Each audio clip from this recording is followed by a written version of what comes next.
सभी को आदाब, नमस्कार, सत श्री अकाल, जय हिंद, जय भारत।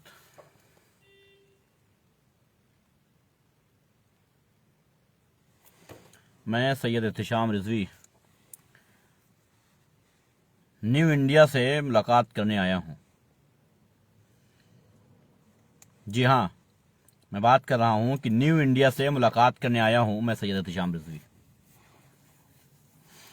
कभी कभी सोचता हूं कि लोगों को समझाने में ही बेहतरी है और समझाने की कोशिश करता हूं, लेकिन कभी कभी लगता है कि तुमको लथाड़ने में ही बेहतर है। कभी कभी सोचता हूं कि इस समाज के लिए जो चीज़ें ज़रूरी हैं उस पर सिर्फ बात करूं, लेकिन फिर कभी कभी सोचता हूं कि ज़रूरी चीज़ें तो इस समाज में हो ही नहीं रही हैं, तो फिर क्यों करूं। इस वीडियो को शेयर कर देना, उन लोगों तक पहुंचा देना जो लोग इस समाज में अंधे, गूंगे और बहरे हो चुके हैं। अंबाला में 1848 में बना एक चर्च, अंबाला में 1848 में बना एक चर्च जो 173 साल पुराना है, 173 साल से सुरक्षित था। शेयर कर देना भाई लोग। 173 साल से सुरक्षित था एक चर्च जो अब इस न्यू इंडिया में सुरक्षित नहीं रहा। ये नरेंद्र मोदी का न्यू इंडिया जिसमें वो चर्च सुरक्षित नहीं रहा, उसके अंदर घुसकर तोड़फोड़ की गई, उसके अंदर घुसकर तोड़फोड़ की गई। 173 साल पुराना, मतलब मैं सीधे उसी टॉपिक पे आता हूं जिस पे मुझे बोलना है। मैं सीधे उसी टॉपिक पे आ जाता हूं। मैं जानना यह चाहता हूं कि इस भारत में क्या सिर्फ हिंदू रहेगा? यह सवाल मेरा हर हिंदू से है, यह सवाल मेरा हर उस अधिकारी से है जो आज बैठे हुए हैं कुर्सियों पे, रोटियां तोड़ रहे हैं सरकारी। या आज मेरा हर उस मंत्री से है जो हमारा वोट लेते हैं। कहने का मतलब यह है कि क्या सिर्फ हिंदू रहेंगे? दूसरे धर्म के लोग इस भारत में नहीं रह सकते? कभी मस्जिदों पे हमला, कभी चर्चों पे हमला, कभी गुरुद्वारों पे हमला। इस देश को बनाना क्या चाहते हो? नंगा नाच नाचना चाहते हो? मैं अगर बोलने पे आ जाऊं असलियत पे, तो भारत के कम से कम 50 करोड़ लोगों को मिर्ची लग जाएगी अगर असली बात बोल दूं तो।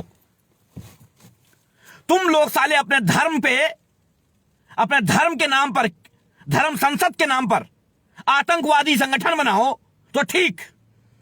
अगला आदमी अगर जरा से अपने धर्म का कोई काम कर रहा है तो तुम्हारे मिर्ची लग जाएगी। क्यों भाई? तुम्हारे बाप का राज है, तुम्हारे बाप का राज है। अगला आदमी बोलेगा तो मिर्ची लग जाएगी। क्यों भाई? तुम्हारे बाप का राज है। इसलिए पहले मैं सुना देता हूं कि चर्च का क्या हाल किया गया है, दिखा देता हूं, उसके बाद मैं अपनी बात रखता हूं। लोगों तक ये वीडियो पहुंचाइएगा। मैं किसी के बाप से डरता नहीं हूं। मैं बार बार कहता हूं, जो सच है वो कहने में मैं बिल्कुल पीछे नहीं रहूंगा किसी भी सिचुएशन में। ये है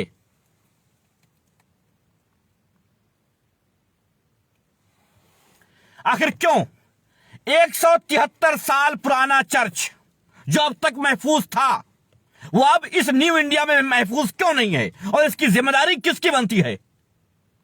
सबका साथ सबका विकास कहने वाले माननीय ढोंगी प्रधानमंत्री जी, मैं आपको ढोंगी कह रहा हूं। मेरे ऊपर जो केस लगाना है लगा देना। मैं आपको ढोंगी कह रहा हूं क्योंकि आपके राज में कोई महफूज नहीं है, कोई महफूज नहीं है आपके राज में। विकास तो बहुत दूर की बात है। ना मुसलमान, ना सिख, ना ईसाई, कोई महफूज नहीं है सिवाय हिंदू के। और असलियत यह है कि हिंदू भी महफूज नहीं है, लेकिन धर्म के नाम पे हिंदू महफूज है। सबसे बड़ी बात यह कह दूं सीधे सीधे कि एक धर्म है जिसको आप लेके चल रहे हो, जिसको रिप्रेजेंट कर रहे हो। आप देश को रिप्रेजेंट नहीं कर रहे हो, आप देशवासियों को लेकर के नहीं चल रहे हो। आप झूठे हो, आप भौकाल बनाते हो और कुछ नहीं करते हो। मुझे इस वक्त इसलिए गुस्सा है कि तुम लोग जब चाहोगे कुछ भी कर लोगे। जब चाहोगे किसी मंदिर में आग, किसी मस्जिद में आग लगा दोगे। जब चाहोगे किसी चर्च में तोड़फोड़ मचा दोगे। तुम्हारे बाप का राज है। इसलिए कानून संविधान, सब ये नाम की चीजें हैं। ये सारी चीजें एक नाम की रह गई हैं। धर्म संसद के नाम पर आतंकवाद फैलाते हो तुम, हथियारों की ट्रेनिंग देते हो तुम, 20 लाख मुसलमानों को काट के फेंक देने की बात करते हो तुम। तुम्हारे धर्म संसद में मुसलमानों को काटने की बात होती है,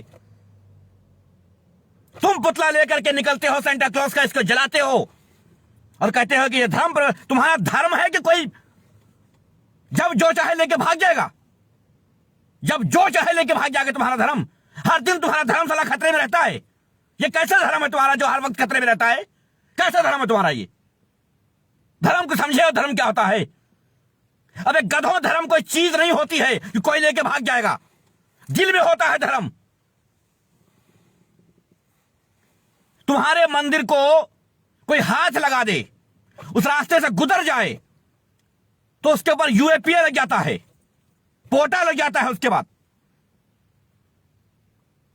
लेकिन कमाल है, किसी चर्च में घुस करके 2-4 लफाड़िए, किसी मस्जिद में घुस करके 2-4 लफाड़िए जाकर के आग लगा देंगे, तोड़ फोड़ कर देंगे, उनके खिलाफ कोई केस नहीं होगा, क्योंकि इस भारत में सिर्फ और सिर्फ हिंदुओं के लिए जगह है। बस असलियत यह है, सिर्फ और सिर्फ हिंदुओं के लिए है।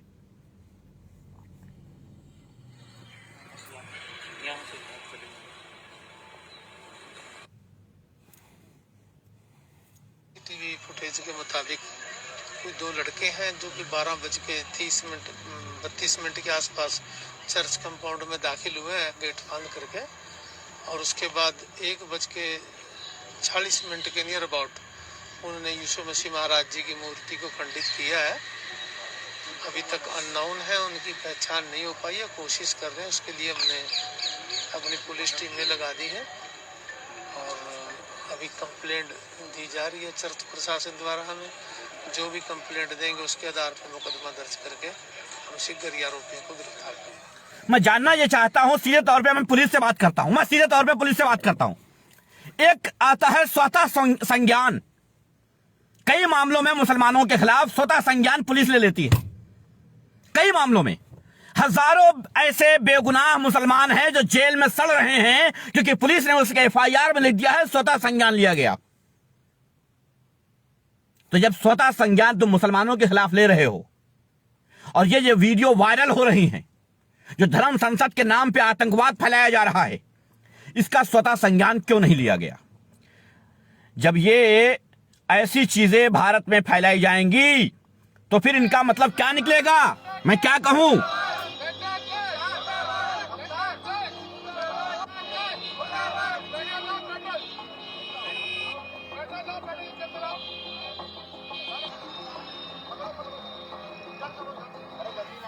इनको किसने पावर दिया? इनको किसने पावर दिया कि आप कुछ भी करो, नंगा नाच नाचोगे सड़क के ऊपर जाके? क्योंकि प्रधानमंत्री तुम्हारा बाप बन के बैठा है, इसलिए। वाह रे भारतवर्ष, वाह रे भारतवर्ष। आतंकवाद का एक नमूना दिखाता हूं। जी ने बहुत अच्छी बात कही कि मुसलमानों को मारने के लिए तलवार की आवश्यकता नहीं होगी, क्योंकि अब तलवार से आपसे वो मरेंगे भी नहीं। तलवार से नहीं मरने वाले हैं वो। आपको टेक्निक में उनसे बहुत आगे जाना होगा। वो बहुत अच्छे हथियार लिए हुए बैठे हैं। देखिए, बहुत अच्छी बात साध्वी जी ने कही, लेकिन मैं हर वक्ता से एक अनुरोध करना चाहता हूं कि वो दूसरों को बात कहने का मौका दे। ये ना कहे कि भाई किसी से काम हो जाएगा, दूसरे काम से काम नहीं होगा। हथियार उठाए बिना धरती की कोई कौम ना तो बच सकती है और ना ही कभी बचेगी। 40 करोड़ की इकोनॉमी है वो, 40 करोड़ आदमियों की। तुम 100 करोड़ हो, तुम्हारे यहां बच्चे नहीं है। आर्थिक ताकत अब उनके पास चली गई। हिंदू संगठन अपडेट नहीं हुए। जो बात मैं 9 साल की उम्र में सुन रहा था, आज बूढ़ा हो गया तब भी आर्थिक बहिष्कार की बातें चल रही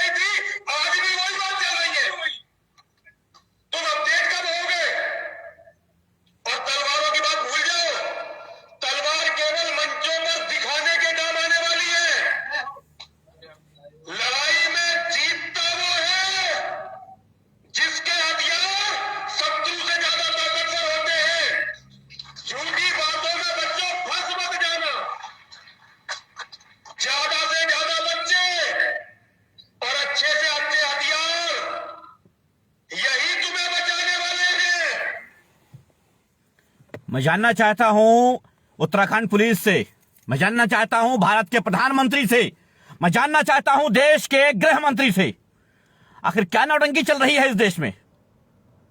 क्या नौटंकी चल रही है? खुले आतंकवादी फैलाओगे इस देश में, खुले आतंकवादी।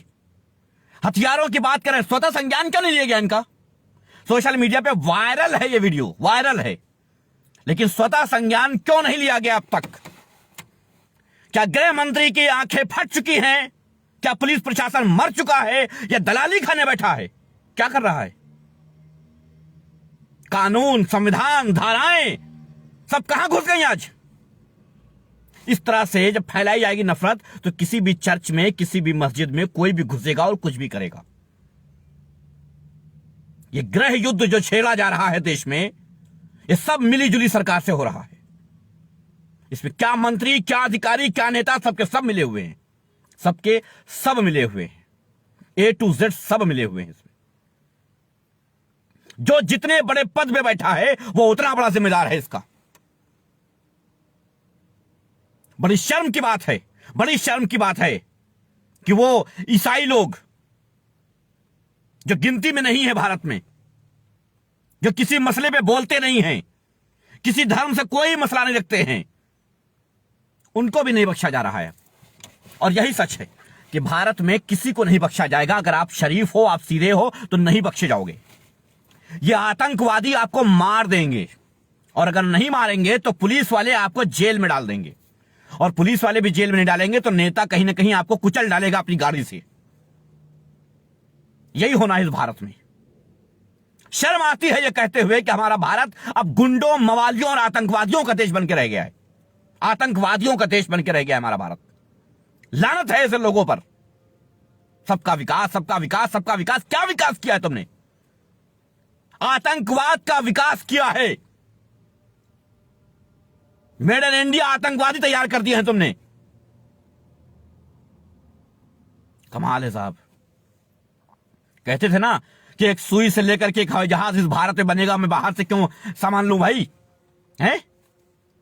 कहते थे ना कि सब कुछ मेड इन गुजरात होना चाहिए, मेड इन यूपी होना चाहिए, है ना? हो गया, हो गया। Made in Uttarakhand, made in Uttar Pradesh. आतंकवादी तैयार कर लिए तुमने। अब पाकिस्तान, अफगानिस्तान से आतंकियों को कोई जरूरत नहीं है लाने की तुमको। तुम्हारे पास यहां खुद बन गए हैं। तुम्हारे भारत में, तुम्हारे देश में तुमने खुद बना लिए हैं। होममेड, होममेड की बात की थी ना, हैं? यही कहा था ना कि अपने पैरों पे खुद खड़े होना चाहिए। हम दूसरों से क्यों सामान खरीदें? सही बात है। हम दूसरों से क्यों आतंकवादी खरीदेंगे? यही बात है ना। खरीद लिया तुमने, बना लिया अपने घर में होममेड आतंकवादी।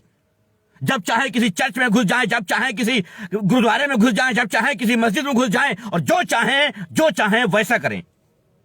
क्योंकि इस भारत में आतंकवादियों का राज है। इस देश में आतंकवादियों का राज है। बस सिंपल सी बात है, आतंकवादियों का राज है। शर्म आती है, शर्म आती। 173 साल पुराना, 173 साल से सुरक्षित चर्च आज सुरक्षित नहीं रहा। बिल्कुल आत्मनिर्भर बना दिया है। 173 साल से सुरक्षित था वो चर्च, जो अब इस न्यू इंडिया में सुरक्षित नहीं रहा, उसको खंडित कर दिया गया। क्योंकि इस भारत में सिर्फ हिंदुओं को रहने का परमिशन दे दिया है नरेंद्र मोदी ने, कि साहब सिर्फ और सिर्फ इस देश में हिंदू रहेंगे, बाकी सब नहीं। यह गृह मंत्री की जड़ है, यह गृह मंत्री ने छेड़ा है। मैं खुले चैलेंज के साथ कहता हूं, जिसको भी दिक्कत है मुझसे सीधे डिबेट कर ले। सभी न्यूज चैनल्स को कहता हूं, जब जहां जैसे चाहोगे मैं डिबेट करूंगा कि ये सब गृह मंत्री द्वारा बनाए गए हैं। गृह मंत्री ने इन सबको शय दी है। प्रधानमंत्री के हाथ के नीचे ये सब काम करते हैं। मुख्यमंत्री लोग कोई औकात नहीं रखते हैं इनके आगे। चमचे हैं मुख्यमंत्री इनके, ऐसे कुत्तों के चमचे होते हैं मुख्यमंत्री। मुख्यमंत्रियों की औकात नहीं है कि इनके खिलाफ बोल दें। और एक साहब ने कहा था, ढोंगी ने, मैं दिल से माफ नहीं कर पाऊंगा। वाह, इस देश की नैया डुबो दी तुमने, और दिल से नहीं माफ कर पाऊंगा कह के निकल गए। बड़ा दुख हुआ आज ये देख करके। मैं समझता था शायद अभी तक कि सिर्फ मुसलमानों के खिलाफ नफरत फैलाई गई है इस देश में, लेकिन सच तो यह है कि हर उस इंसान के खिलाफ नफरत फैलाई गई है जो इनके धर्म से नहीं आता है। मुझे बहुत दुख इस बात का है कि इस देश को अब कोई बचा ही नहीं सकता है, कोई नहीं बचा सकता। और भाई हिंदू भाइयों, हाथ जोड़ता हूं तुमसे, हाथ जोड़ता हूं तुमसे, मत कहो यार ये इंसानियत की बातें, मत किया करो, मत किया करो ये इंसानियत की बातें, कोई फायदा नहीं। खुल के बोल नहीं सकते हो तो मत किया करो। हिम्मत नहीं है तुम्हारे बाजुओं में क्या के बोलो इनके खिलाफ। इतने हिंदू भाई हैं, मैं जोड़ना चाहता हूं, अगर कोई है हिम्मत तो बताए। मैं जोड़ना चाहता हूं, कोई जोड़ना चाहता है मुझे बताए, कहे कि ये लोग गलत हैं, कहे कि ये आतंकवादी हैं। अगर नहीं कह सकते हो तो फिर ये मत कहो यार कि हम भी भाईचारा चाहते हैं। तुम्हारे सामने किसी का खून किया जा रहा है और तुम खड़े हो तमाशाई बनके और कह रहे हो कि हम भी चाहते हैं कि इस समाज में खून ना बहे। जब खून हो जाता है तब ये बात कह के निकल जाते हो, कोई फायदा नहीं। अगर तुम्हारे सामने हो रहा है तो उसे रोकने की हिम्मत रखो, बाजुओं में ताकत रखो कि उनको रोक सको। बिल्कुल भेजिए सर। हद हो गई यार, हद हो गई इस देश में। मतलब कुछ भी, कभी चर्च में, कभी गुरुद्वारे में, कभी मस्जिद में, मतलब हिंदू धर्म के अलावा कोई इस देश में सुरक्षित नहीं रहा। कमाल है साहब। एक तरफ जाकर के अयोध्या में भव्य राम मंदिर का निर्माण करवाओ, दूसरी तरफ चर्च तुड़वाओ। एक तरफ बनारस में जाके काशी का एक भव्य मंदिर तैयार करवाओ, दूसरी तरफ मस्जिदों में आग लगवाओ। एक तरफ मथुरा की बात करो, दूसरी तरफ जाकर के गुरुद्वारों में आग लगाओ, तोड़फोड़ करो। यही कर सकते हो तुम लोग। अरे असल में तुमने धर्म को समझा ही नहीं क्या है। अगर आज राम होते ना, तुम्हारे मुंह पे एक तमाचा भी न मारते, लात मारते तुम्हारे मुंह पे, एक लात मारते तुम्हारे मुंह पे और कहते थू है तुम पर, तो हमारे धर्म से हो ही नहीं। अरे यार तुमसे ज्यादा तो राम को मैं जान गया हूं, तुमसे ज्यादा जान गया हूं। तुम्हारे धर्म के लोगों से, तुम्हारे धर्म के बड़े बड़े ब्राह्मण पंडित जो है ना, उनसे ज्यादा मैं समझ गया हूं उनके व्यक्तित्व को। उनके क्या व्यक्तित्व था मैं समझ गया हूं उसको। क्या बंदा चाहता क्या था वो इस देश में, इस दुनिया में क्या चाहता था वो मैं जानता हूं। तुम नहीं जानते हो इस बात को, नहीं समझोगे, कभी कभी समझ भी नहीं सकते हो इस चीज को, क्योंकि ये समझने के लिए दिल होना चाहिए, और दिल है नहीं, दिमाग के नाम पे गोबर भरा हुआ है, कुछ है ही नहीं उसमें। शर्म आती है, शर्म आती है, शर्म आती है ये कहते हुए कि इस देश को एक आतंकवादियों का संगठन का एक अड्डा बना दिया गया है। शर्म आती है ये कहते हुए। आत्मनिर्भर बन गया है भारत। अब खुद उसी भारत में आतंकवादी बनाए जाते हैं। अब पाकिस्तान से, अफगानिस्तान से आतंकवादी लाने की जरूरत नहीं रही। अब यहां खुले चैलेंज किया जाता है, खुले आतंकवादी बनाए जाते हैं, खुल के बोला जाता है कि मुसलमानों को काट देना है, मार देना है। खुल के बोला जाता है कि चर्च नहीं रह सकते। तो सीधी सी बात है, सीधी सी बात है कि तुम्हारे ये तथाकथित आतंकवादी दूसरे देशों से आते थे ना, तथाकथित कि साहब अरे फलाने देश से आ रहे हैं आतंकवादी। झूठे हो तुम, मक्कारी है ये। सच ये है कि तुम्हारे खुद के मुल्क में आतंकवादी बनाते हो तुम। फैक्ट्रियां खोल रखी है तुमने आतंकवादियों की, आतंकवादी बनाते हो तुम। सच ये है। लगता है बुरा किसी को लगे, सच्चाई से मुंह नहीं मोड़ सकता। और यही सच्चाई है कि अब भारत खुद अपने घर में आतंकवादी तैयार करता है और अपने ही वो आतंकवादी अपने ही देश में फाड़ देता है। Very good. इस देश में अगर यही करना है तुम्हें तो एक काम करो ना, एक लाइन में खड़े करके सबको गोली मरवा दो, खत्म कर दो। सारे सिखों को, सारे ईसाइयों को, सारे मुसलमानों को एक लाइन में खड़ा करो और गोली मार दो, या उठा उठा करके सबको नदी में फेंक दो, खत्म कर दो। उसके बाद रहो आराम से पैर फैला के, क्या दिक्कत है, किसने रोक रखा है। लेकिन एक बात याद रखना, अगर इस देश में एक भी सिख, एक भी ईसाई, एक भी मुसलमान बचा रहा ना, तो याद रखना वो फिर से तुम्हें यह साबित कर देगा कि तुम गलत हो। क्योंकि इसके लिए लाखों की, करोड़ों की तादाद नहीं चाहिए, इसके लिए एक आदमी काफी है, सिर्फ एक आदमी, सिर्फ एक आदमी काफी है इसके लिए। एक आदमी, सच बोलने के लिए एक आदमी काफी होता है। और मैं क्लियर बोल देता हूं, भारत में आतंकवादी तैयार किए जा रहे हैं, मुसलमानों के खिलाफ, सिखों के खिलाफ, ईसाइयों के खिलाफ, किसानों के खिलाफ, मजलूमों के खिलाफ, औरतों के खिलाफ, सबके खिलाफ।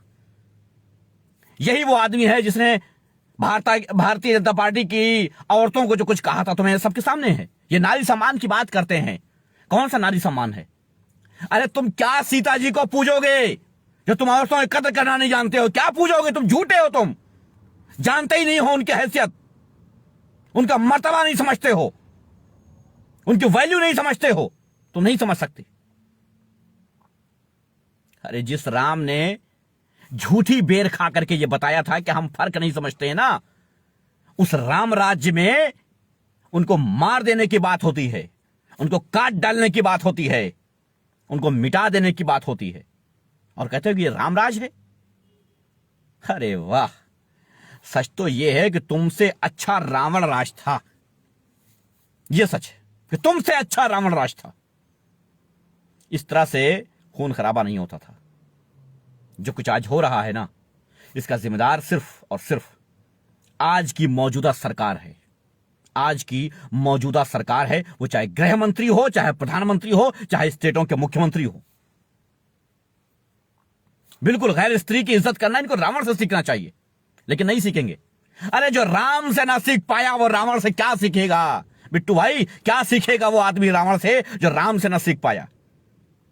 जो राम मंदिर भव्य बनाने की बात करते हैं, वो उनके बातों को ना समझ पाए। भगवान के नाम पे समझते हैं कि ईंट लगा देने से, बिल्डिंग खड़ी कर देने से हमारे भगवान ऊंचे हो जाएंगे। अरे थू है तुम पर, तुम विचार नहीं समझ पाए उनकी जो सच की ऊंचाई थी ना, उस ऊंचाई को तुम समझ ही नहीं पाए हो। अगर तुम समझ पाते तो इंसान होते, आतंकवादी ना होते। आतंकवादी ना होते तुम, आतंकवादी हो। और यह साबित करता है कि तुम राम को नहीं मानते हो और रावण को नहीं मानते हो। तुम अगर किसी को मानते हो तो अपने नाजायज बाप को, बस, और किसी को नहीं। और मैं सभी हिंदू भाइयों को चैलेंज करता हूं, A to Z सभी को करता हूं, अगर आप इसके खिलाफ हैं तो आपको बोलना होगा। यह कहकर के खामोश बैठ जाने से कि नहीं साहब हम तो चाहते हैं कि हमारे देश में सब लोग मिलके रहें, ये कुछ ही % लोग हैं जो आतंक फैलाएं। ओ भाई, कुछ % है ना, तो बोलो इनके खिलाफ, बोलो इनके खिलाफ। हम बोलते हैं। कोई मुसलमान भी अगर कुछ गलत करता है तो उसकी गर्दन पकड़ने की क्षमता रखते हैं, बोलते हैं उसके खिलाफ। याद होगा तुमको, हर बार, चाहे वो किसी भी राजनीतिक पार्टी से रहा हो कोई नेता मुसलमान, अगर उसने गलत बोला है तो मैंने सबसे पहले उसके खिलाफ बोला है, आवाज उठाई है। सबसे पहले मैंने उसके खिलाफ आवाज उठाई है। गालियां खाई हैं, धमकियां सुनी है, मगर बोला हूं, हिम्मत रखता हूं, जुर्रत करता हूं सच बोलने की। लेकिन तुम लोगों में इतनी हिम्मत नहीं है कि तुम बोल सको।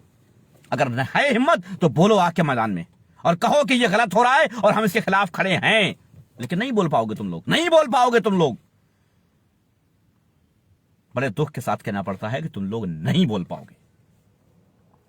भाई, मुस्लिम, सिख, बौद्ध और ओबीसी को साथ आना पड़ेगा और कोई रास्ता नहीं है, इस तरह भी सोचिए। चुप रहने वालों की मैं स्वीकृत है, उनसे उम्मीद मत। बेशक चुप रहने वालों से कोई उम्मीद नहीं रखता हूं मैं, और बेशक मैं जानता हूं कि इसीलिए वो चुप हैं। मैं सीधी बात करता हूं बिट्टू भाई, मेरा मर्डर आपके सामने हो रहा है, आप देख रहे हैं तमाशाई बन के। हो जाता है मर्डर, फिर आप जाते हैं, जब बात उठती है तो कहते हैं हां हुआ तो मेरे ही साथ था, नहीं होना चाहिए था, सबको साथ मिलकर रहना चाहिए था। कोई फायदा नहीं। जब आपके सामने मेरा मर्डर हो रहा था तब तो आप चुप हो गए ना, तो फिर उस मर्डर में आप भी शामिल हो। उस मर्डर में आप भी शामिल हो क्योंकि उस वक्त आप चुप थे, इसलिए आप उस मर्डर में शामिल हो। सीधी बात है। धन्य हो महाराज। मैं चैलेंज करता हूं, मैं चैलेंज करता हूं पूरे हिंदुस्तान के लोगों को, पूरे हिंदुस्तान के लोगों को चैलेंज करता हूं। जिसके जुर्रत है, जिसके हिम्मत है, कभी भी किसी भी चैनल पर मुझसे डिबेट कर दे, मैं साबित कर दूंगा कि इस टाइम कुछ नहीं, सिर्फ आतंकवाद का राज है पूरे भारत में। ये साबित कर दूंगा मैं, वीडियोस के जरिए साबित कर दूंगा, तुम्हारे शब्दों के जरिए, तुम्हारे शब्दों के जरिए, भारतीय जनता पार्टी के नेताओं के, मंत्रियों के, वोटर्स के, सबके जरिए मैं साबित कर दूंगा कि तुम आतंकवादी संगठन चलाते हो। इंसानियत की बात करना बेवकूफी हो गई है। मैंने क्या कहा? मैंने सिर्फ इतना कहा था ना, नसरुद्दीन शाह वाले मामले में मैंने सिर्फ इतना पूछा था ना कि आज नसरुद्दीन का पुतला जलाने वालों, बलात्कारियों का पुतला कब जलाओगे? तो क्या हुआ था? केस हो गए थे साहब, केस हो गए थे। जाकर के कोतवाली घेर ली गई थी मेरे लिए, किसके खिलाफ केस लिखवाना है, क्योंकि इसने ये कैसे कह दिया। मैं आज पूछता हूं पूरे भारत से, उस दिन तो बड़ा बुरा लगा था तुम्हें, आज बुरा नहीं लग रहा है? कोई एक आदमी खुले में अनाउंस कर रहा है कि मुसलमानों को काटना है, मुसलमानों को 20 लाख मुसलमानों को खत्म करना है, वो 40 करोड़ हैं, तुम 100 करोड़ हो, तुम्हें और अच्छे हथियार होने चाहिए तुम्हारे पास, हथियारों से जंग जीती जाए। खुला चैलेंज कर रहा, खुला बोल रहा है। कितने हमारे प्रिय हिंदू भाई अब तक आए हैं ये कहने कि जो कुछ हो रहा है ये आतंकवादी संगठन का काम है? कितने लोग आए हैं, कितने लोग कहने आए हैं आज तक कि ये आतंकवादी हैं? बोलो भाई। बाजुओं में ताकत रखो, अपने जिगर में ताकत रखो बोलने की। सच को सच और गलत को गलत कहो। मरना है दिल सबको है, सिर्फ हमको ही नहीं मरना, सबको मरना है। तो बोलने की ताकत रखो इसकी। और धर्म पहचाना जाता है तुम्हारे कर्मों से, याद रखना। धर्म पहचाना जाता है तुम्हारे कर्मों से, मजहब पहचाना जाता है तुम्हारे तुम क्या करते हो उससे। तुम्हारा कर्म, तुम क्या कर रहे हो उससे धर्म या मजहब पहचाना जाता है। और मैं जैसा करूंगा इस्लाम धर्म वैसे ही पहचाना जाएगा। अगर मैं किसी को मार दूंगा, किसी का हक छीन लूंगा, तो यही होगा कि यह मुसलमान ऐसा कर रहा है, मतलब इसके धर्म में ऐसा है, इसके इस्लाम में ऐसा है। उसी तरीके से याद रखना, तुम्हारा भी धर्म कर्मों से ही पहचाना जाएगा। मस्जिदों में घुस के आग लगाना, चर्चों को तोड़ देना, गुरुद्वारों में तोड़ फोड़ कर देना, इसका मतलब तुम्हारा धर्म यह सिखाता है। इसका मतलब तुम्हारा धर्म यह सिखाता है। और नहीं सिखाता है तो तुमने यह सीखा कहां से? मुसलमानों को मार देने की, कत्लेआम कर देने की बातें तुम्हारे यहां धर्म संसद नाम के एक सम्मेलन में किया जाता है। मतलब यह है कि तुम्हारे धर्म संसद यानी धर्म सम्मेलन में यही होता है। तुम्हारे धार्मिक प्रोग्रामों में हत्याएं की जाती हैं, हत्याओं के लिए उकसाया जाता है लोगों को, यही किया जाता है। तो मैं चैलेंज करता हूं, किसी भी मदरसे में अचानक से पहुंच जाओ, मैं रहूंगा साथ में। किसी भी भारत के किसी भी मदरसे में अचानक पहुंच चलो वीडियो कैमरा लेकर के, और सारे बच्चों का अचानक से इंटरव्यू ले लो, क्या पढ़ाया जाता है तुमको और क्या पढ़ाया गया है। अगर किसी बच्चे ने बता दिया, अगर किसी बच्चे के मुंह से यह निकल भी गया कि मुझे बताया गया है कि हिंदुओं को मारना है, सिखों को मारना है, ईसाइयों को मारना है, या किसी भी धर्म को मारना है, किसी भी धर्म के लोगों को नुकसान पहुंचाना है, अगर ये बता दिया तो पूरी जिंदगी हिंदू धर्म एक्सेप्ट कर लूंगा और तुम्हारी गुलामी करूंगा। बोलो। और मैं एहतिशाम रिजवी तुम्हारे धर्म सम्मेलन में आकर के, तुम्हारे धर्म संसद में आकर के यह साबित कर दूंगा कि तुम यह सिखाते हो कि मुसलमानों को काट के फेंक देना है, मार देना है, हथियार चलाना है। मैं यह साबित कर दूंगा और बार बार साबित कर रहा हूं, और मुझे साबित करने की जरूरत भी नहीं है। सीधे तौर पे वीडियो जारी है, सीधे तौर पे वीडियो जारी है, मैंने दिखा दिया है। और एक बार फिर दिखा देता हूं, एक बार फिर दिखा देता हूं, ताकि तुम लोग, जो लोग देर से आए हैं वो भी जान जाएं। अगर किसी को मिर्ची लगती है तो लगती रहे, मुझे कोई फर्क नहीं पड़ता है तुम्हारी मिर्ची से। साध्वी जी ने बहुत अच्छी बात कही कि मुसलमानों को मारने के लिए तलवार की आवश्यकता नहीं होगी, क्योंकि अब तलवार से आपसे वो मरेंगे भी नहीं। तलवार से नहीं मरने वाले हैं वो। आपको टेक्निक में उनसे बहुत आगे जाना होगा। वो बहुत अच्छे हथियार लिए हुए बैठे हैं। देखिए, बहुत अच्छी बात साध्वी जी ने कही, लेकिन मैं हर वक्ता से एक अनुरोध करना चाहता हूं कि वो दूसरों को बात कहने का मौका दे। ये ना कहे कि भाई किसी से काम हो जाएगा, दूसरे काम से काम नहीं होगा। हथियार उठाए बिना धरती की कोई कौम ना तो बच सकती है और ना ही कभी बचेगी। 40 करोड़ की इकोनॉमी है वो, 40 करोड़ आदमियों की। तुम 100 करोड़ हो, तुम्हारे यहां बच्चे नहीं है। आर्थिक ताकत अब उनके पास चली गई। हिंदू संगठन अपडेट नहीं हुए। बताओ मुझे, ये कौन सी पूजा चल रही है यहां?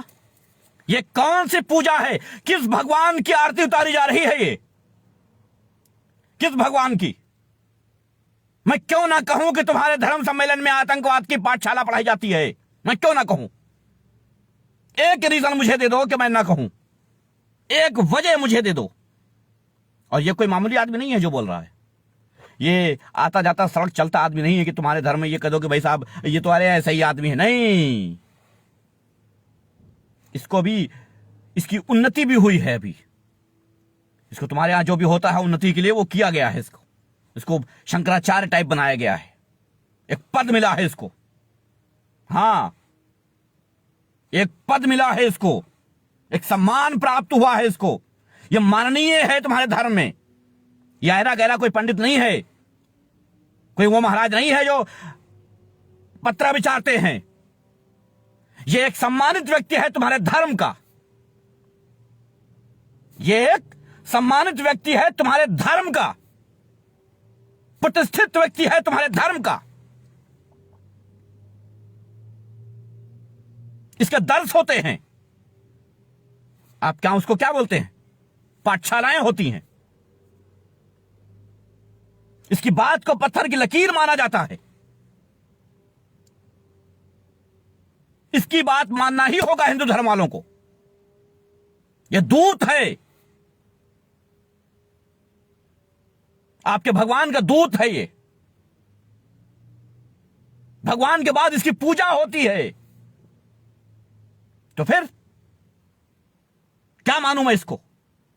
ये मान लिया, क्लियर हो गया, साफ हो गया कि आपके यहां धर्म संसद नाम के आतंकवादी पाठशालाएं चलाई जाती हैं। एक चोला पहन करके आते हैं, धर्म का चोला पहन करके आते हैं और आतंकवादी संगठन तैयार करते हैं। यह सच है, साबित होता है। लेकिन यह भारत है और भारत में सब कुछ संभव है। अफसोस इस बात का है कि इस भारत में सब कुछ संभव है क्योंकि यह न्यू इंडिया है, नया भारत है। दुख है मुझे इस बात का, इस बात का मुझे दुख है कि यह नया भारत बनाया है देश में। कोई महात्मा आया था उत्तर प्रदेश का बीड़ा उठाने, उत्तर प्रदेश का बीड़ा उठाने कोई महात्मा आया था। ऐसा लगा था कि साहब इस प्रदेश को स्वच्छ कर देगा। कहां गया वो महात्मा? कहां गया वो महात्मा? आखिर महात्मा होता क्या है पता है? महात्मा माने क्या होता है पता है? अरे यार, तुम अपने धर्म के बारे में नहीं जानते हो तो मुझसे ले लो पाठशालाएं। क्यों तुम आतंकवादियों को उठा करके अपना पता नहीं क्या क्या बना के बैठे हो भाई? अरे नहीं मालूम है तुमको, हमसे सीखो यार। तुम्हारे राम क्या चीज थे मैं बताऊं? मुझसे जानना है तुमको। तुम्हारे धर्म का ना होते हुए मैं मानता हूं कि राम जैसा इंसान पूरे संसार में खोज लो नहीं पाओगे, वैसा व्यक्तित्व। उसके बाद भी अगर तुमने राम से नहीं सीखा तो हमसे क्या सीखोगे यार? रावण से सीख लो, वहां भी नहीं सीखोगे हैं? क्योंकि तुम्हें आदत नहीं है सीखने की। तुम आतंकवादी संगठन चलाते हो और वही चलाओगे। ठीक है भाई, मैं कल थोड़ा बिजी था, मैं करूंगा। आतंकवादी संगठन चलाते हो और वही चलाओगे, इससे बढ़ के तुम कुछ नहीं कर सकते इस देश में। मैं सीधे चैलेंज करता हूं गृह मंत्रालय को, सीधे प्राइम मिनिस्टर को चैलेंज करता हूं कि भाई साहब एक बात कान खोल के सुन लो, ये आतंकवादी पाठशालाएं आपको बंद करनी होंगी। और अगर आप ये आतंकवादी पाठशालाएं नहीं बंद करते हो तो फिर सीधे कोर्ट में चैलेंज किया जाएगा और जवाब आपसे तलब किया जाएगा। याद रखना, जवाब आपसे तलब किया जाएगा, क्योंकि हाथ पे हाथ धर के बैठना हमने नहीं सीखा है। अगर इस देश में संविधान है, कानून है, आजाद भारत है, लोकतांत्रिक देश है, तो आपको इसका जवाब देना पड़ेगा। प्राइम मिनिस्टर हो, बाप नहीं हो किसी के कि जवाब नहीं दोगे। याद रखना, लोकतांत्रिक देश के प्राइम मिनिस्टर हो, जवाब देना पड़ेगा। गृह मंत्री हो तो जवाब देना पड़ेगा, जिम्मेदारी है तुम्हारी। 150 करोड़ लोगों की जिम्मेदारी तुम्हारे सर पे है और तुम्हें जवाब देना पड़ेगा कि चंद लोग, मुट्ठी भर लोग 40 करोड़ को काट डालने की बात करते हैं, मार देने की बात करते हैं, तो क्यों और किसके पावर से? किसी चर्च में घुस करके तोड़ फोड़ देते हैं, जो 173 साल पुराना चर्च था, आज उसको तोड़ दिया गया। क्यों भाई, क्यों तोड़ दिया गया? भारत का एक नागरिक आकर के मुझे बता दे कि इसका रीजन क्या है। मुझसे सुन ले रीजन। इसका रीजन यह है कि भारत में सिर्फ आतंकवादियों का एक गठबंधन हो चुका है, आतंकवादियों का एक संगठन आ चुका है जो एक्टिव है। इससे बढ़ के कुछ नहीं है भारत में। इसको बदलना होगा और इसको बदलने के लिए हर एक इंसान को मुखर होना पड़ेगा। हर एक इंसान को मुखर होना पड़ेगा, खुल के मैदान में बोलना पड़ेगा, आवाज निकालनी पड़ेगी अपने मुख से। और अगर आप आवाज नहीं निकालते हो तो आप फिनिश्ड, आपको काट के फेंक दिया जाएगा, आपको नालों में फेंक दिया जाएगा, आप कुछ नहीं बिगाड़ सकते हो। याद रखना। बहुत बहुत धन्यवाद आप सबका, बहुत बहुत धन्यवाद, बहुत बहुत शुक्रिया आप सबका। याद रखना, आप उस भारत में जी रहे हो कि जब कोई चाहेगा आपको काट के फेंक देगा, और याद रखना है कि आपको कोई कहेगा भी नहीं कि आप काट के क्यों फेंके गए हो। आपके परिवार से कोई मिलने तक नहीं आएगा कि आप काट के क्यों फेंके गए हो। ऊपर से पुलिस आएगी, आपके परिवार को उठा के जेल में डाल देगी और कहेगी आतंकवादी थे। ये करेंगे बस, इससे बढ़कर कुछ नहीं कर सकते इस देश में। धन्य हो महाराज, धन्य हो महाराज। ये न्यू इंडिया आप सभी को बहुत बहुत मुबारक हो। ये न्यू इंडिया आप सभी को बहुत बहुत मुबारक हो। मैंने गांधी का देश समझा था इसको, मुझे नहीं पता था ये गोडसे का देश है। कमाल है। ये मैं बार बार अपनी वीडियोस में, जो वीडियोस खत्म कर दिया है किसी एक निकम्मी सरकार ने मेरी आईडी जो खत्म कर दी है, वो बार बार मैं उसको साबित करता रहा हूं कि वो निकम्मी है। चाहे वो कोई भी मामला रहा हो, हर मामले में मैंने बिल्कुल खुल के बताई है बात, और रीजन के साथ मैंने सबूत के साथ पेश की है। वो आईडी खत्म करने का मसला यही था कि इस आईडी को खत्म कर दो ताकि जो चीजें हैं, जो सबूत हैं, वो एक इतिहास बन के रह जाएं। लेकिन याद रखना, हमारी बोली हुई बातें इतिहास नहीं है, ये हमारा भविष्य है। आज जो बोल रहा हूं ना, कल को यह मत समझना कि इतिहास में बोला था, कल को यह समझना कि आने वाले कल के लिए ये बातें थी। वालेकुम सलाम भाई, आने वाले कल के लिए बातें हैं। धन्यवाद आप सबका। मरता भारत का भय, बहुत पहले मैंने नारा दिया था, मरता भारत का भय। आज फिर से मैं कहता हूं कि मुझे बहुत ज्यादा भय है, मरता भारत का भय। जय हिंद नहीं कहूंगा आज, जय हिंद कहने का मन नहीं है मेरा। आज यही कहूंगा कि मरता भारत का भय है मुझे। भय है मुझे कि मेरा भारत, मेरा भारतवर्ष, और मेरा भारतवर्ष गर्व के साथ कहता हूं कि मेरा भारतवर्ष,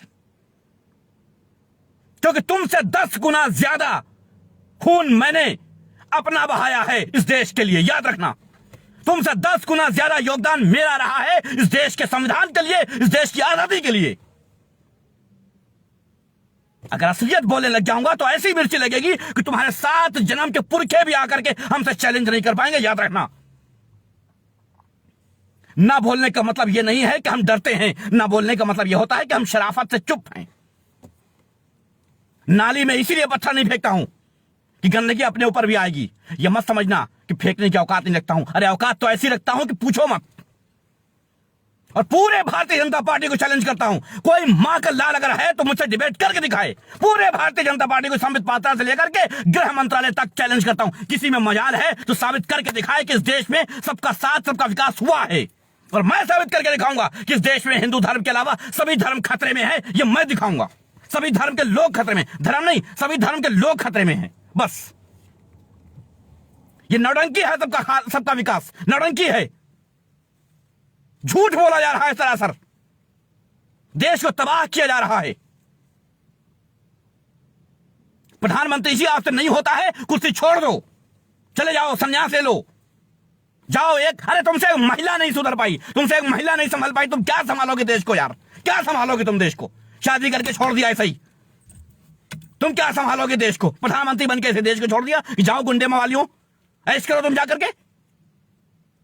थू थू है ऐसे नामर्दों पर जो देश की ऐसी तैसी कर चुके हैं।